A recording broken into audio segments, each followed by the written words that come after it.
Hello বন্ধুরা, আশা করছি সকলেই ভালো আছো। আজকে আমি চলে গিয়েছিলাম আমার কলেজে, যেখান থেকে আমি আমার এমএ কমপ্লিট করেছি। তো সেই কলেজেই আজকে আমি যাচ্ছিলাম। তাই জন্য প্রথমেই বিষ্ণুপ্রিয়া স্টেশন থেকে হেঁটে হেঁটে আমি আমার কলেজে যাওয়ার জন্য বেরিয়ে পড়েছিলাম। আর আমি কোন কলেজে আমার মাস্টার্স কমপ্লিট করেছি সেই কলেজের নামটা তোমরা অবশ্যই কমেন্টে জানাও। এই দেখো আমার কলেজে আমি পৌঁছে গেছি। আর কলেজের নামটা তোমরা তো নিশ্চয়ই দেখতে পাচ্ছ, তো আমাকে কমেন্টে অবশ্যই জানিও। তো কলেজে এসে নিয়ে আমি মেন গেট দিয়ে ঢুকে পড়েছিলাম কলেজে। আর মেন গেট দিয়ে ঢোকার পর আমাদের যে ডিস্টেন্সের অর্থাৎ ডিওডিএলের যে অফিসটা, সেই বিল্ডিংয়ে আমি পৌঁছে গিয়েছিলাম। আর এসে নিয়ে এখানে লাইনে দাঁড়িয়ে পড়েছিলাম।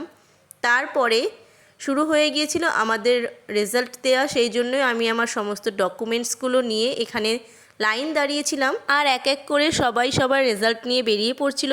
আর আমিও কিছুক্ষণ ওয়েট করার পর তারপরে চলে গিয়েছিলাম ঘরে। আর ওই যে আমাদের অফিস রুম, ওইখান থেকেই রেজাল্ট দেওয়া হচ্ছিল।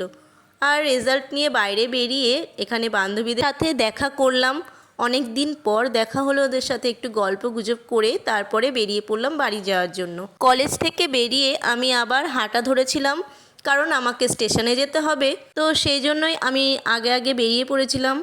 আর আমার বাদবাকি বান্ধবীরাও বেরিয়ে পড়েছিল যে যার মতো। তারপরে আমি হাঁটতে হাঁটতে আমাদের স্টেশনে চলে এসেছিলাম। স্টেশনে এসে কিছুক্ষণ বসে থাকার পর আমাদের ট্রেন চলে এসেছিল। তারপর ট্রেনে উঠে একজনের সাথে দেখা হয়ে গিয়েছিল। তো তার সাথেই গল্প করতে করতে আমি আমার স্টেশনে পৌঁছে গিয়েছিলাম। তারপর টোটো ধরে সোজা বাড়ির জন্য বেরিয়ে পড়েছিলাম। আর আজকের ভিডিওটা যদি তোমাদের ভালো লাগে তো অবশ্যই চ্যানেলটাকে ফলো করে দিও।